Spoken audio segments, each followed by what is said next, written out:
మీ personal interviews మరియు వ్యాపార ప్రకటనల కొరకు ఈ నెంబర్ని సంప్రదించండి.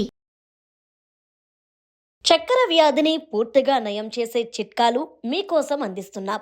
ఈ చిట్కాలు పాటిస్తే చక్కెర వ్యాధి అంచెలంచెలుగా పూర్తిగా నయం అవుతుంది అనడంలో సందేహం లేదు. చక్కెర వ్యాధిని డయాబెటిస్, షుగర్ అంటూ వివిధ రకాల పేర్లతో పిలుస్తుంటారు. ఈ వ్యాధి నేడు 120% ప్రతి ఒక్కరికి వచ్చి సర్వసాధారణంగా మారింది. ఈ డయాబెటిస్ వ్యాధి రావడానికి ముఖ్య కారణం జీవన విధానంలో ఆహార నియమాలు పాటించకపోవడం అని ఖచ్చితంగా చెప్పవచ్చు.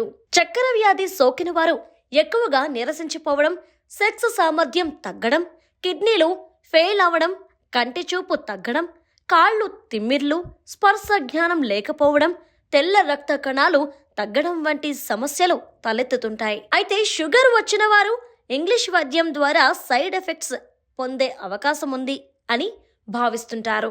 అందుకనే ఎక్కువ మంది ఆయుర్వేదం లేదా ఏదైనా చిట్కాల ద్వారా దీన్ని నయం చేసే మార్గాల కోసం ఎదురు చూస్తూ ఉంటారు. అలా ఎదురు చూసే వ్యక్తులకు ఈ వీడియో చాలా ఉపయోగకరంగా ఉంటుంది. ఆఖరి వరకు చూడండి. చక్కెర వ్యాధి సోకిన వారు ముఖ్యంగా ఆహార నియమాలలో నీరు ఎక్కువగా తీసుకోవడం అనేది ఖచ్చితంగా చేయవలసిన పనుల్లో ఒకటి. రెండవది కాకరకాయ రసం.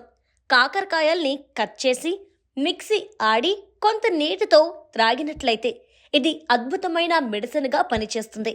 అలా చేయలేని వారు కొంత తేనె కూడా కలుపుకొని తాగవచ్చు. అదేవిధంగా షుగర్ వ్యాధి వచ్చిన వారు మాత్రం వైట్ రైస్ను పూర్తిగా మానేయాలి.